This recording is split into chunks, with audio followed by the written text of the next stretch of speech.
Don't laugh. Morgue worker admits to sleeping with up to 100 dead women. That's a necrophiliac player.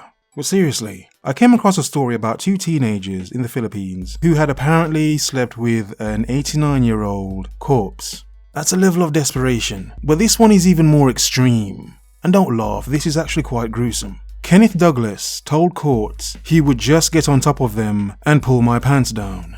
A man has admitted to having sex with up to 100 corpses, some of whom were murder victims, while he was drunk or high on drugs. Even murder victims, my god, was he trying to finish the job? Kenneth Douglas, 60, worked as a morgue attendant in Ohio, USA, between 1976 and 1992, where he committed the sexual crimes against the dead women while working the night shift. It would be the night shift. Listen to this. If I hadn't had anything to drink when I went into work, it wouldn't happen, he said to the deposition. I would do crack and go in and drink and go in. Well, come on, look, doing drugs and going into work isn't a good idea anyway. Now, doing drugs and going into work in a morgue, come on. You have to wonder if he's just blaming the drugs and the alcohol as an excuse to say, oh, I'm high, might as well go and do this dead woman right here. Now, here's some more strangeness. His wife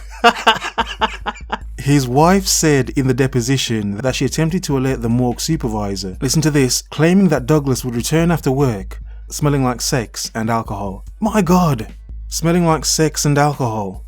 What does dead cooch smell like? Some of you in the comments may say, well, fish, it may smell like some living ones, but seriously, grow up. And wait, it gets even stranger. Douglas wasn't discovered until 2008, when his semen was found on a murder victim, the 19-year-old Karen Range, who was killed by a door-to-door salesman. Really? You can't make these things up. You can't make these things up. Her killer, David Stephan, admitted to her murder, but denied the abuse charge made against him. So it was 2008. Hadn't this guy seen CSI? Didn't he realize by now? So he was discovered by his semen. And wait, it gets one level weirder. One level weirder, believe it or not. Listen to this. Douglas admitted to having sex with Range's corpse when she died in 1992. Her body had been slashed and she was reportedly nearly decapitated. She almost didn't have a head. Really? Oh my god, really? Really? Seriously? Are there any amount of drugs and alcohol? Seriously? Really? So, I'm actually lost for words. Maybe he thought she was ugly anyway, didn't want to look her in the face. That's wrong. But this is very stupid. And this is what I like to do. Find these weird and stupid and strange and weird, at the same time very dark and funny stories from around the world. Apparently, in prison, he's being dubbed the Headless Humper.